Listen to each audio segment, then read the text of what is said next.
welcome back to Narrative Nightmares. Today we are picking up where we left last with the Something Outside My Kitchen Windows Watching Me series. This is part 2. So, yeah, keep an eye on your closets and let's continue. I barely got a wink of sleep that night, sitting on the floor like a dog waiting for its owner. I was aware of how crazy I seemed. My gaze never wavered from the thin strip of light under the hardwood door, fixated on every subtle shift of shadow that passed through the faint glow. The steps moved almost deliberately mundane, undoubtedly walking by, feigning domesticity, as whatever was outside walked around the hall and as if they owned the place. I thought I was going insane. Whatever lurked and waited for me behind that door knew I was watching it just as much as it was watching me. When my eyes landed on a crucifix above the door, a subtle sense of comfort washed over me. In the dim light, it looked eerie. It almost felt cliché, as if pulled straight from a horror flick. Yet, despite its unsettling appearance, I felt, at the very least, that I was being watched over. Maybe a product of my upbringing, being made to believe inanimate statues and objects held something more than just the stones and concrete it was made from. See, I wasn't overtly religious. Faith had never been something I leaned on heavily, but it was woven into my upbringing. Growing up, my family always made sure religious iconographies surrounded us in our home as reminders of the protection and faith they believed had developed us through the years. The crucifix above the door was definitely not my choice in regards to styling my room, though my mother insisted, making sure I had some piece of protection in my space, whether I liked it or not. Funny enough, I'm starting to think she's right. Maybe I always have.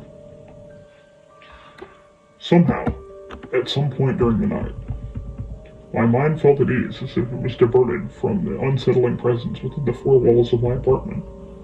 Sleep eventually crept into my senses just to pull me under. Another night had gone by and another was waiting at the other end while I stayed pliant, letting it tackle me rather than it being the other way around. Despite barely making it through the night, I still had to attend classes, and at this time, getting out of bed felt like I was about to climb Everest with my only gear being a pickaxe. Dragging myself to the bathroom, I realized how little attention I'd given to self-care for the past few weeks. The unshaven stubble creeping along my jawline in the dark, shadows beneath my eyes were telltale signs of letting myself go. Yes, it was clear that I'd been through the ringer, although a part of me hoped that, if people knew what I'd been dealing with the past few weeks, they might cut me some slack, or at the very least, leave me alone. Even though I wasn't in the right shape, mentally or physically, I still forced myself to class. I wished I had just stayed home, but a part of me desperately wanted to get away from that place too. Funny enough, that's what drove me the most to leave in the first place, whether I wanted to acknowledge the fact or not. I kept telling myself, it's the last day before break and then you're home free. But deep down, even then I knew the reason was simply to be separated from my apartment. Away from the form that had continuously drained and sucked out energy from me every single day. And for what reason? I wish I had known then too. The drive to campus didn't take too long, about 30 minutes of a drive from my apartment building. Getting a parking spot, surprisingly, wasn't that tough either, since I would always park in a certain area and I had usual spots I'd stop to when it's not too crowded. Our campus's architecture intrigued me from the first time I got here, due to its historical background establishing itself millenniums ago. The campus had a rich traditional architecture featuring classic red brick facades and Romanesque revival elements, mirroring the university's historical past, blending in the presence of modernity as time consistently passed by. Multiple historical buildings, different halls built during different eras, now being kept alive by sharing one umbrella of maintenance. Modernity. Over time, I understood why buildings required more maintenance and why they're more crucial to upkeep in comparison to newly built ones. As parts are replaced, new ones get old and the cycle continues, which is normal. It only becomes a problem when left unattended for too long. Passing through a cluster of students, I observed the different types of personalities that littered the campus. Though the majority minded their business, getting to wherever they needed to go, I still felt it intriguing and a little dystopian to see certain individuals sticking their phones everywhere and anywhere to film a video, whether to dance in front of it or a camera or film others without consent. It bothered me to be in the frame of someone else's lens, unable to control how I looked while a group of friends minded their own business, presumably filming or taking photos of themselves. It didn't help that I knew I looked like shit at the moment either. I knew I could have just been overreacting. I could even tell that I felt aggravated as I forced myself to go to class. I should have had the option to just stay at home, but even that didn't feel comfortable to me, given my situation at home. Alas, I powered through, or at least tried to. I survived my classes from the afternoon before spending the rest of my day at the campus library, scouring the shelves in search of something good to read. I hadn't found anything that piqued my interest yet as I walked through the halls that had barely any signs of life. It was the last day of school, so I assumed the other students didn't really have much work to do anymore. Despite the librarian's no-eating policy, I roamed the plush carpeted halls with a chicken sandwich in hand. My eyes darting around the different genres, the smell of books, both new and old, tickled my senses as I used my free hand to browse quickly through the lightly dusted material. As I passed by the mystery novels showcased on bookshelves, I began to go through the horror genre, littered with niche books and familiar titles I'd seen in movies, but what really caught my eye that afternoon was something that still lingers in my mind even to this day. Apologies if I butcher the pronunciation. D. Inferi Subter. Gods Down Below. It roughly translated to finding out in the line. When I held the book in my palms, I felt its weight in my hand. I had no real interest in the occult or supernatural literature, but with its leather material against my skin, I felt compelled to see what was inside. I think at that moment, a part of me yearned to get answers to things I couldn't explain. With my sandwich half eaten, I sauntered to the corner table by the window to read, natural sunlight shining on the pages. The book's hardcover felt matte and leathery, its edges reinforced with rustic metallic triangles that were sharp to the touch, while an engraved insignia represented the sky, water, and earth, adorned the center of the cover. Sitting down, I hesitated to open the book, but it was the first step I took trying to find out more about the hauntings I've experienced at home. And this book was going to be one of many I'd open up in this library, digging through its pages, hoping to find something I already hadn't been told online. I had no luck with the first book, but it was only the beginning. I skimmed through every occult book and page I could get my hands on in the library that pertained to the supernatural. Stacks upon stacks of books piled up on the table before me as I searched for any details or signs that even hinted at the resembling of the occurrences I'd encountered in my apartment. Feeling pretty defeated, I realized that time had slipped away from me during my hours spent diving into my books in the campus library. The sun was no longer beaming through the window. I sighed, resting my head on my arm, my eyes drifting into nothingness, until they focused on an open book I had set aside earlier. Curious, I sat up and looked at the page I had forgotten open, after giving up on searching for answers in that very book at some point earlier. I was met with an illustration depicting what seemed to be a mermaid. Her tail glistened with scales that embellished its length, blending into her sharp, emaciated upper body. The fleshy skin on her form transitioned into darker-toned, iridescent scales down her limbs. Her complexion was taut and bluish-gray, with sea mold and barnacles blemishing her skin, resembling a drowned corpse, lost at sea. Tone pale as the storm clouds loomed above the ocean. Her milky white eyes resembled an anglerfish, ghostly blind, yet all-seeing, peering into the minds and souls around her. It unsettled me to look into her eyes, and even more at her facial features, which held the haunting presence of a woman with anger and rage simmering between the expressions she held blank. Her webbed fingers, human-like in nature, tipped with razor-sharp nails, while atop her head rested a bed of corals. Protruding from the top of her forehead and very scalp, parting the long, drab, flowing hair that cascaded down her back in streaks of ginger. It seemed whatever rested above her was a permanent crown, twisted in jagged spires resembling the horns of a demon. Yet the rest of her haunting features almost paled comparison to the bloodied stubs behind her back. 6 grotesque, open flesh wounds, stretched and gaping on her petite frame as whatever inhabited her backside was ripped out of her frail body to reveal torn flesh and peeking the bones of her ribcage, forcing her to wander Earth eternally from her open wound that will never cease to stop its bleeding. Looking into the illustration in the book, I reeled back. Overwhelmed and clearly unsettled, I read the calligraphic words below. Palligora. I muttered, almost questioning, unknowing of the entity presented by the book, before turning to the next page. Seeing it adorned with the information and presumably the background of the supposed entity. My interest has been piqued. Drawn to know more about this creature, though short-lived as my phone vibrated in my pocket, a familiar ringtone snapped me out of my ready trance to dive into the pages. Mom, I read on the screen, my hand holding onto the phone with a careful grip. Tapping the screen to answer, I held the phone to my ears. I briefly checked the front of the book to read its title once more. Hey Mom, what's up? I asked, turning the book back to its current page. My mother asked me about my day.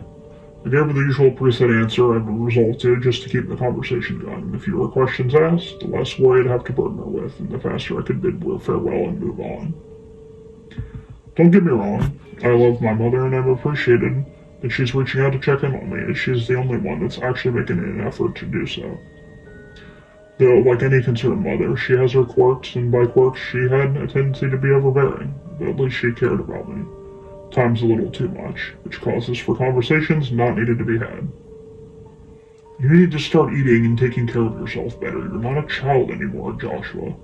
I shouldn't have to keep reminding you of these things. You need to be aware of these yourself. After talking about plans for the family gathering during Christmas, I had mentioned to her I haven't filled up my fridge in weeks and we had takeout the other night. So I was looking forward to having home-cooked meals that weren't prepared by a college kid with low cooking skills. I regretted bringing it up almost instantaneously as she began to school me thousands of miles away at the other end of the phone. Do you still smoke? I don't want to keep lecturing you over and over about these things. You should know better by now. The last thing I want is for you to be having complications when you're older because you couldn't be responsible for yourself by controlling these habits of yours. I let out a sigh, forgetting about the book before me as I laid my head on my palms with my elbow propped against the table. It was getting tiring having to be told off by my parents, and this wasn't an uncommon thing either, especially when I still lived under the same roof. When I had the chance to finally move away and be my own person for once, I've never felt so liberated. The first few months felt like a high.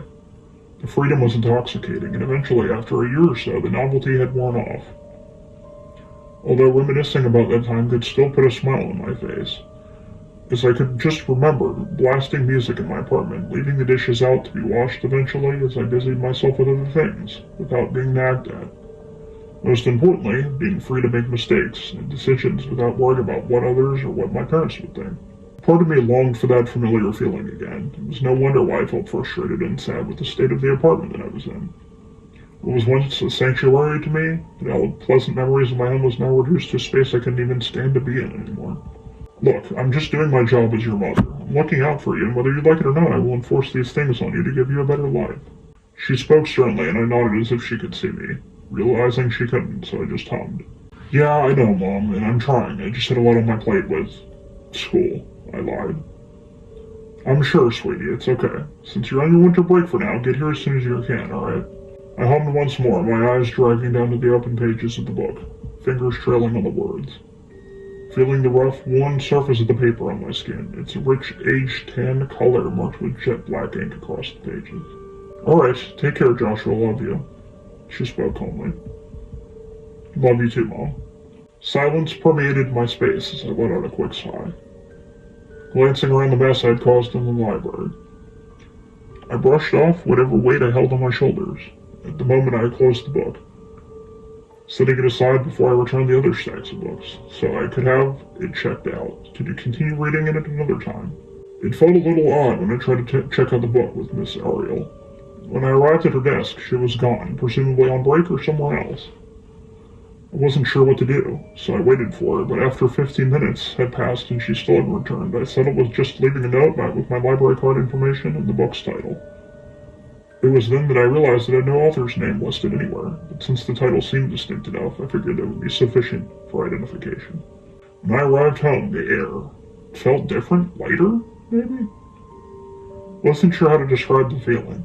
With my backpack slung over my shoulder, I made my way to my room, retreating within the confines of those four walls that now felt like the safest place on earth. I opened the book, skimming through the different entities just to catch a glimpse of the illustrations. Naturally, I searched these names on the web, and almost all of them yielded results. It seemed like these demons also appeared in other demonology texts. I was hooked, to say the least, spending a good few hours researching and diving into these entities and their backgrounds. From demons that haunted the minds of men across time and history, causing mayhem and despair to bring their master of all masters one step closer to his ultimate goal in the underworld, to demons of decay, malicious beings lurking in the shadows before ultimately claiming a host, and demons of fire said to haunt charred landscapes and relics of forgotten battles.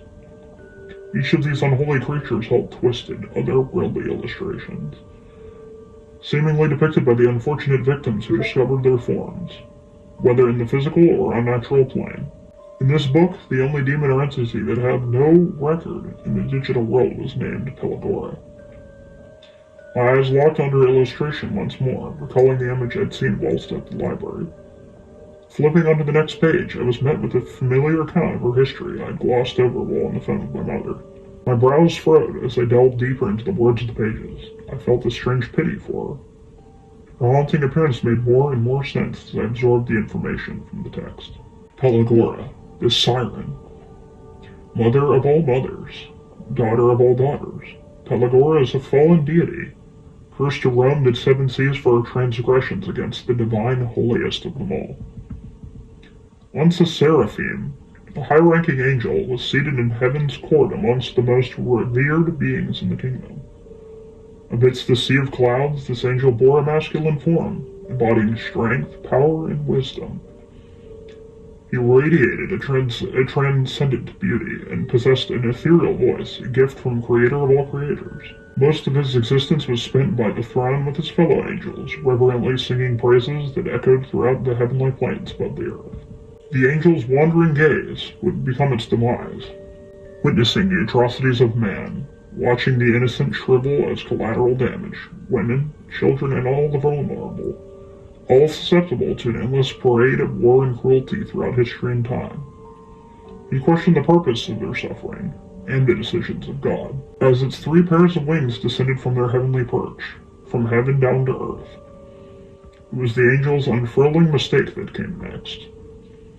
In an act of defiance, it cast judgment on a man who raised his hand against his family, wielding wrath according to its own understanding of justice. That choice, the act of enforcing wrath by its own will, was a betrayal of the very balance it meant to preserve. For daring to interfere, the angel was cast out, its radiant form twisted by the fires of its fall, all six wings ripped from the bone by awaiting demons lurking beyond heaven's borders. Forced to scatter across the regions of earth, the angel's form tore through the atmosphere, catching fires that singed the remaining tattered divine fabrics before plummeting into the unknown depths of the sea. Banished to a liminal space, the angel's compassion simmered and curdled into a dark hatred for mankind. A hunger and lust for rebellion from being casted out of divinity, spared from hell and trapped in an eternal prison in between. Yearning from a world free from suffering, shaped in its own image, it lay dormant as time aged the world, until at least it assumed a new form, the siren. I couldn't help but feel pity as I looked at the illustration of the entity, seeing the deeper meaning behind the scars and deterioration etched into her depiction.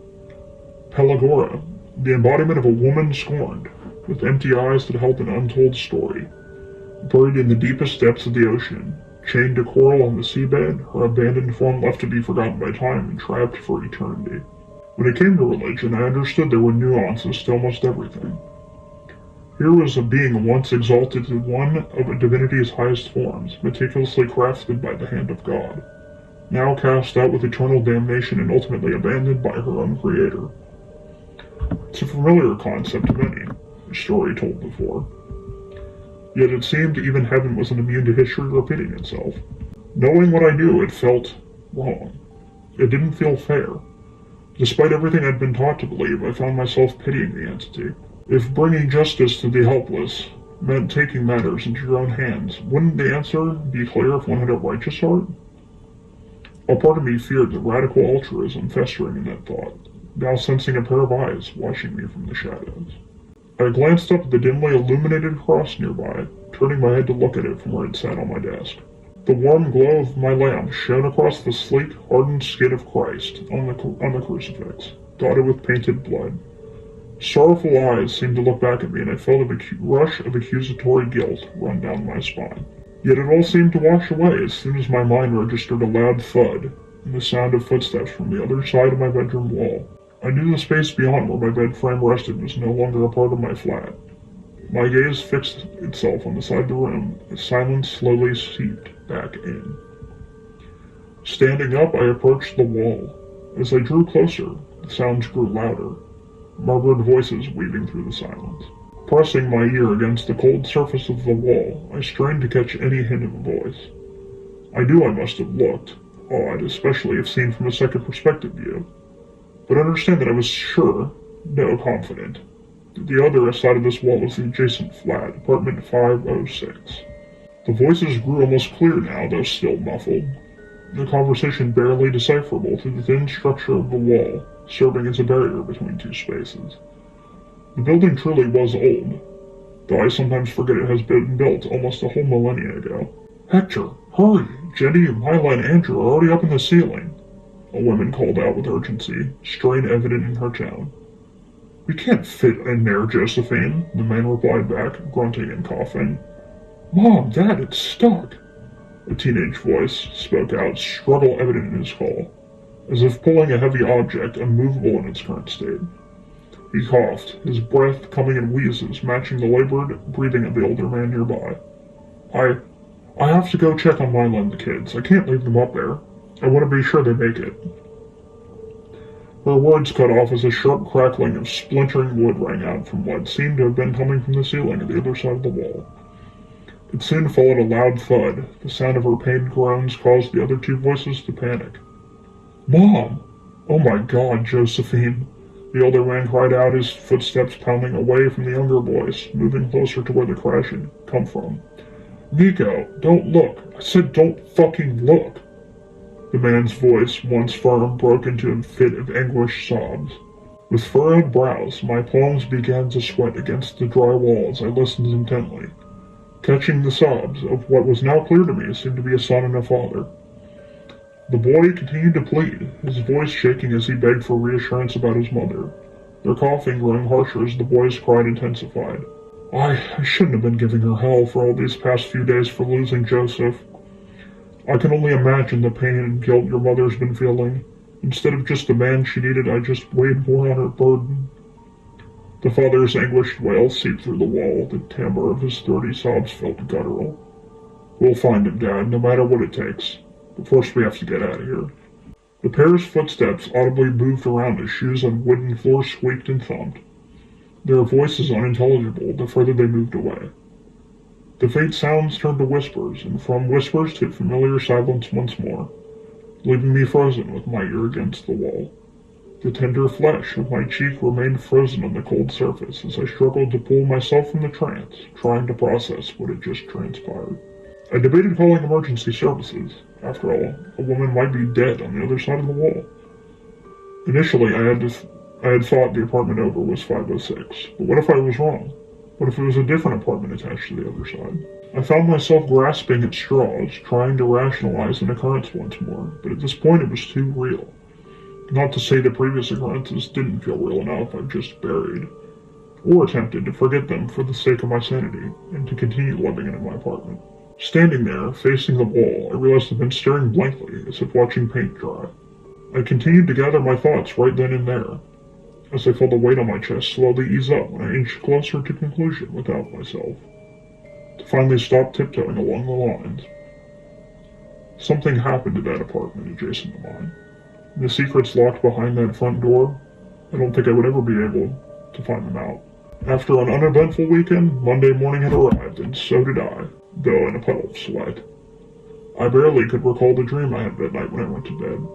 I just remembered feeling hot. I couldn't see anything but the darkness, just the all-consuming darkness. But what made up for my lack of sight was the intense feeling of smoldering heat that enveloped my body. It felt as if I was in hell. The screams and cries of voices I could not see, while the crackling wails of agony felt like a cacophony of begging and pleading for the torment to stop. When I woke up, I gasped for air, my chest heaving as if I just surfaced from being submerged into water for too long. Sitting upright in bed, I realized I hadn't woken from the dream. I'd been pulled from it. I couldn't recall whether my body had done it on purpose to wake me up, or I was so deeply entranced that my mind had forgotten to breathe. Trying to shake it off as if a passing occurrence, I stepped out of my room. Upon checking my phone, I then noticed that the voice messages I received from Mr. Grant. Judging by the timestamps, it had been about a half an hour since he sent the messages. Shh! It's Monday, kid. I'm coming over this afternoon. If you're headed out, let me know beforehand so I can get the spare key before going to your apartment. Shh! His voice crackled through the phone speaker. He sounded slightly muffled due to the outdoor ambience and the wind blowing onto him while recording the message. Shh! I'm on my way now to check the other apartments on that floor. Just your luck, right? When I promised last week I'd come over on Monday, I actually... Shh! The message cut off abruptly. I replayed it out of habit, but it didn't offer any new insight. After playing the recorded messages, I gave him a brief text letting him know that I wasn't going to be home, and then I turned my phone off to begin to head out. I didn't really want to stick around and have to deal with Mr. Grant, knowing he'll be talking to talk, and I'm not really in the mood to go through that with my social battery being at an all-time low. I noticed that the dripping had minimized from the air conditioner, watching the droplets of water dribble onto the bucket, half filled with the ventilation discharge. The water was still mold-ridden and stunk rotten. At least at this point I had gotten used to the smell. None of that didn't make any sense anymore. Mr. Grant was coming to come in, and he was going to fix the problem as promised. All I needed to do was get out of the way. After emptying this foul-smelling bucket, it didn't take long for me to get ready.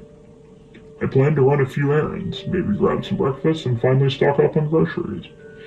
I hadn't been keeping up with much around the apartment lately. With everything going on, I'd just been procrastinating more than usual. At least now that I had a chance to, I felt pretty optimistic that I was taking charge of my day for once, rather than the other way around. As I walked to my apartment door, my attention drifted to the one next to mine, noticing that the once sealed and locked entrance was now slightly ajar. All I could see, through the parted crack, was darkness. I stared at the open crack longer than I should have, torn between curiosity and the creeping dread tightening around my chest that engulfed the sense of safety I thought I had. Part of me knew I should turn away, with my feet lifting to maneuver backward, lost in a plethora of thoughts and contemplations. By the time I formed a cohesive thought, I already stood in the middle of the apartment. Standing in the dimly lit open space, I sensed a distorted familiarity as the layout of the apartment was a mirrored version of mine. The light from outside the main hallway illuminated the area, giving me a better look at the state of the apartment. Its walls singled black, burnt marks trailed from bottom and upwards, windows taped over blind, keeping even the barest hint of light outside from ever peeking in, to bless the gloomy space with its warm glow. A lingering stench was powerful, overtaking my senses as I covered my nose with my forearm. The smell of rot and burnt ash was too pungent for my nose to simply breathe in the room naturally. I felt my eyes water as I walked around the empty apartment, glancing at the littered garbage and burnt clumps of ashes. My eyes landed on a white sofa, toasted on its edges resembling a dirty marshmallow. It was kept against the wall. Undoubtedly abandoned and left by its previous owners, it piqued my interest. Not because of its odd state, but what lay adjacent to the abandoned furniture. Groceries, clean, almost fresh, and unopened items lay at waste near the couch. With my footsteps crunching against burned remnants on the floor, I walked to check closely. Crouching down, I picked up a container of ice cream, the pint-sized cookie dough flavored treat laid flat on my palm as the weak light from the open door started to illuminate. My thumb grazed over the dust and debris on the bottom of the pint, reading its printed numbers. Best by March of 2023. Feeling the warm pint of ice cream slip from my grasp, it toppled onto the floor. It was mine. I had bought it not long ago earlier this month, and it disappeared with some of the groceries I kept in the fridge. I glanced at the pile of the miscellaneous groceries, scattered items pulled onto the dirty floor. Once I turned on the flashlight of my phone, I scanned through the ruined apartment for any other semblance of familiarity. I felt a sickened nervousness at the pit of my stomach as I began to question, did someone have access to my apartment? The thought that someone had been coming in, taking my groceries, and walking through my halls at night while I was locked up in my room. I felt a strong, unnerving sense deep in my throat, trickling down to my stomach. Violation was all I felt by the end. The thought that someone had lived with me right under my nose this whole time. My displeased gaze drifted to a piece of paper, littered with what looked to be a childish drawing of a family. 6 drawn figures blacked out with ink, with their distinct features barely seen through the marker's scribble, except one drawing of a short toddler in blue. Before I could even register or make out what it could have meant, the creaking of a door from down the dark hall permeated my senses. Echoing throughout the space as the door slowly inched wider to open, what lay beyond the barely lit door was complete and utter darkness. I felt as if my brain was locked in fight or flight mode as I chose the latter, always have, and ran. I got up sprinting to the front door as I could have sworn the door was slowly closing in on its own, catching it before it fully clamped shut. Slamming the apartment door closed with a harsh pull in my bare hands, and the loud thud echoed around the commercially bright-lit hallway. Nothing but the beat of my own heart pumping against my chest, accompanied by the pants from my dry throat, permeated the silence in the hall. I could have stayed. I would have stayed in the building, gone back to my apartment and locked myself in my room once again. But knowing what I knew, or at least speculated on the past few hours since leaving, I knew I wasn't safe there either, whatever or whoever was in 506. I knew that I was there. It saw my groceries and whatever junk laid out in that abandoned apartment. Fearing that whatever I ran away from could be waiting for me in my apartment, I stayed outside, letting time pass by inside a cafe to gather my thoughts and use their free Wi-Fi. Trying to make sense of what was going on felt like an impossible goal. I wasn't sure how to look for help without sounding completely nuts. I thought about calling the cops or telling the landlord and maintenance, but what could I say? I think someone is living in my walls or the abandoned apartment next to mine. Please send help. I pondered that rehearsed line and thought heavily about alerting the proper authorities, but with shaking hands I couldn't bring myself to do it, to call and ask for help. I wasn't a stranger in doing so. I've asked for help and assistance before. But the thought of having to explain the situation to the landlord and Mr. Grant, I felt unreasonably unnerved. Left with only one option, I had to talk to the only person I knew, with more knowledge about the building than most, the person I could only trust in this beaten-down old structure full of unspoken history within its renovated walls. I needed to talk to Mr. Jobert. Though despite my regarded closeness with the man, I still couldn't help but overthink what he would say and how he would react. He wouldn't think I was crazy, would he? I mean, he fought a sea creature, for Christ's sake. He should be the last person to judge. With my knuckles repeatedly thumping on the hardwood planks of the mahogany door, I felt a sense of urgency in my knocks, whether purposefully or otherwise. My chest constructed within itself. Feeling the need to see a familiar face, it felt foreign to me to yearn for human connection. But when faced with something beyond myself in that moment, a grumbling sensation bubbled, rattling my bones, feeling a numbing itch down my throat I couldn't scratch. As my body vehemently tried stopping itself from uttering a word I felt afraid to speak.